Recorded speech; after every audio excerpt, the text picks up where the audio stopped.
the S&P 500, the broader stock market, is up 27%. Economic wealth creation over the last 2 decades has been like nothing the world has ever seen.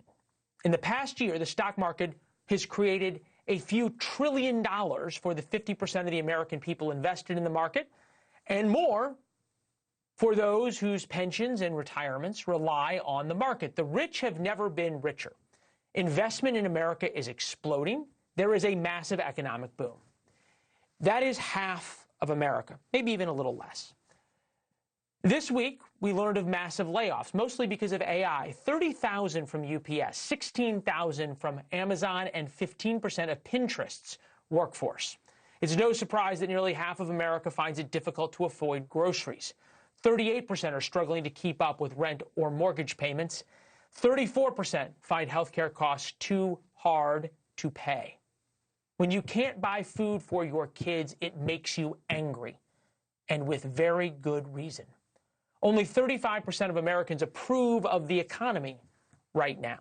They're tired of seeing the rich get richer and leaving them behind. Trump and Republicans must figure out how to convince the rest of America they too will participate in this boom, and then actually make them participate. Make sure that they see the effects in their wallets. And the clock is ticking. They have until early November to do it. With us now, Shelby Talcott, White House correspondent for Semafor. Yemisi Egbewole, former Biden White House press office chief of staff. Hogan Gidley, former White House deputy press secretary to Donald Trump in the first Trump administration. Good to see all of you. As you know, normally it would be ladies first, but I'm going to start with the lone gentleman here. Hogan, you and I were together on this program many times, and you rightfully ridiculed, laughed at the Biden White House for gaslighting Americans and saying the economy's great when so many Americans did not feel that way. How do Republicans avoid that this time around? So far, they have not. Sure. You're right. I think that was one of the pitfalls, the downfalls, if you will, of the Kamala Harris campaign, the Joe Biden campaign, because what they did was they lied to the American people, and they said the economy's doing well when it wasn't. Prices for gas and groceries were through the roof. They said that the border was closed. It wasn't. They said crime was down. It wasn't. Those things were just bold-faced lies. But in addition to that, when you tell the American people what they are feeling is not real, regardless of the facts, that's a problem politically. So what we have here is an administration that has done incredible things with the economy in such a short amount of time that Joe Biden clearly broke. When you have costs for gasoline coming down, some groceries coming down as well, more money in their paychecks with the big, beautiful bill that will take effect this year, you're seeing thousands and thousands of more dollars being returned to the American family. But the truth is on Donald Trump's side, but the feeling may not be. And that's one of the things that is important for this administration, not just to understand, but I think they get it because Trump now is out on the stump. You're going to see a lot more of him selling that good message and that good news to the American people to remind them exactly what's been going on. And when they start to feel that money back in their wallet and they realize how much more they actually have, I think those numbers start to balance out quite a bit. But I'll say one thing about the numbers you pointed out. Everything that people think is unaffordable, all the things they think are unaffordable are the ones that are subsidized by the government. Shock of shocks.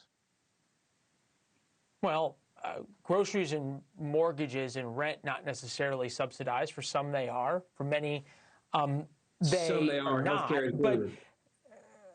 But okay, some they are, some they are not.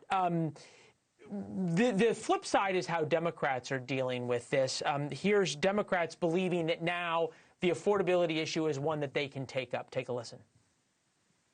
We know Trump's in a bubble when he calls affordability a hoax. Where there is an affordability crisis. Trump's betrayal of working people on affordability issues. This is an affordability crisis. The affordability agenda. So that we can afford to live in our homes. Yemisi, evidently somebody got the talking points memo, or everybody got the talking points memo.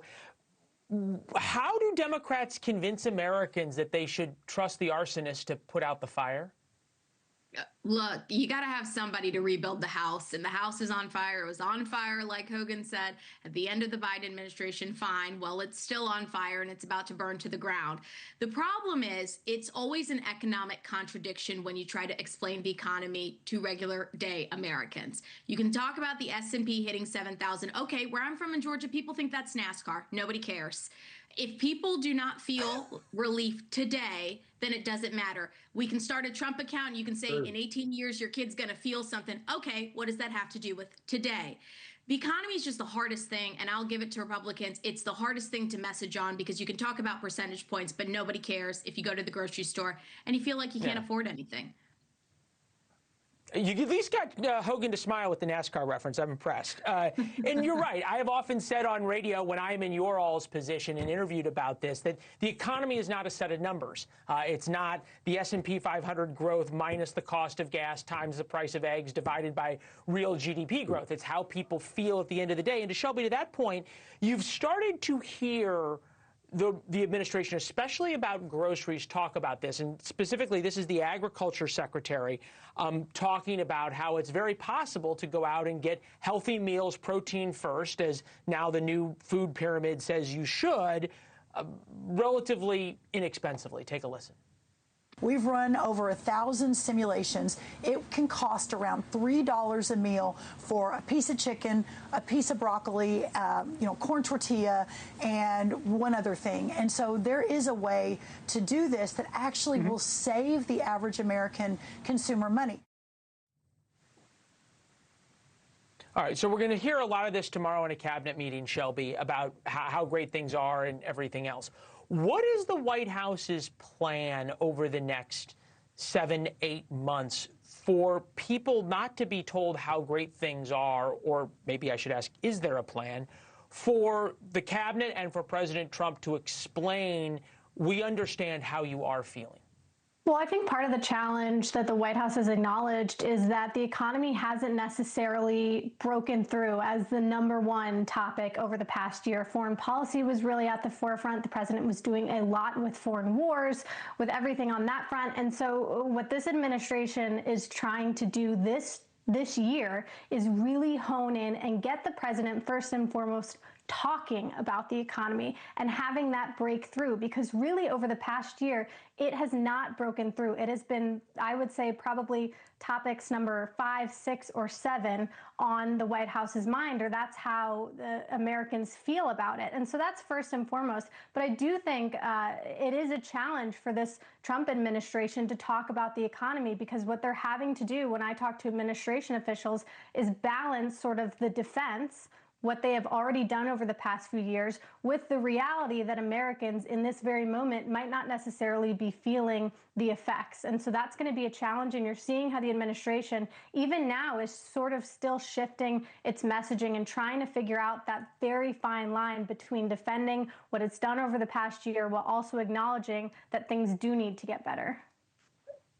Yeah, that's probably the important, Hogan. Let me just ask the question. I want to get you on this, but how do you get Donald Trump? You've been in the room with him. You've advised him. How do you get a guy who, at the same time, is such a great understander of how the American people feel? He was the one who figured out, I don't like it, summed up what people were feeling and seeing in Minneapolis. But it seems as though he has a blind spot when it comes to the pain that Americans are feeling on the economy.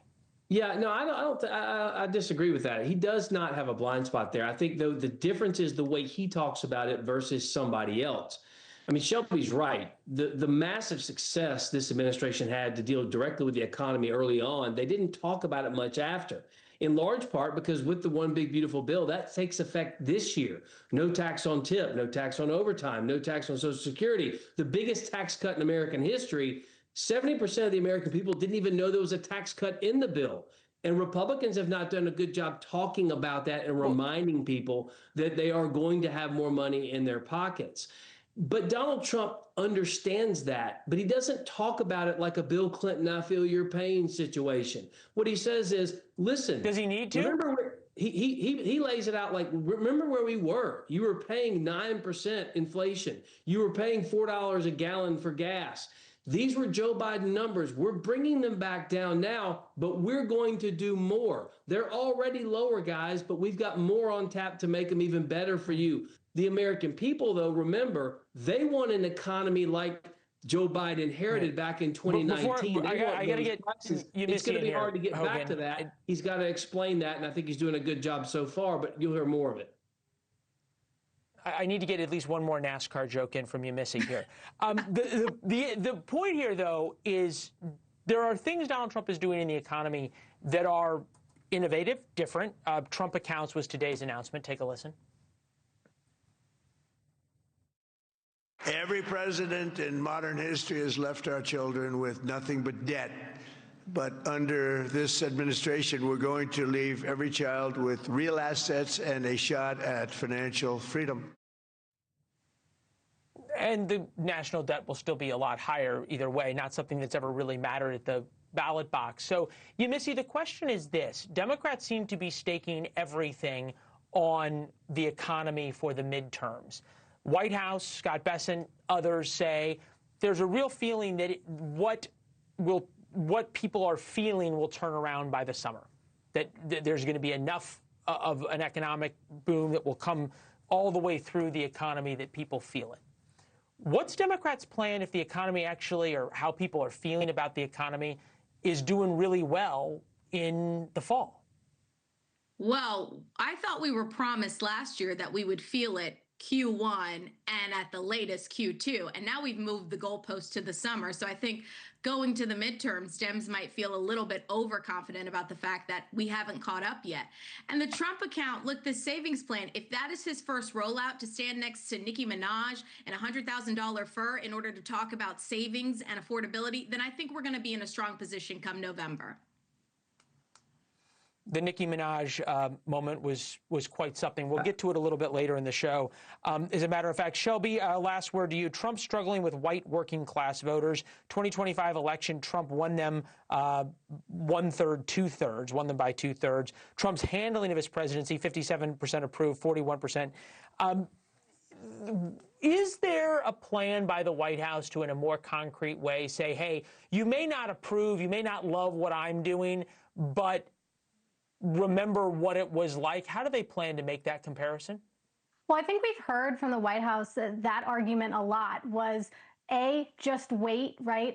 To Hogan's point, just wait until the big, beautiful bill takes effect. And also remember that this is Joe Biden's economy. But the problem is at some point it becomes the Trump economy. And a lot of these voters voted for Donald Trump because they felt they were unhappy about the Biden economy. And so now they're unhappy with the Trump economy. And what that effectively means, though, is that there are a lot of American voters out there who feel let down by both sides. And so really, there is a huge swath of Americans who are up for grabs in the midterms because they remember the Biden era, but they're also not super comfortable right now with the Trump era.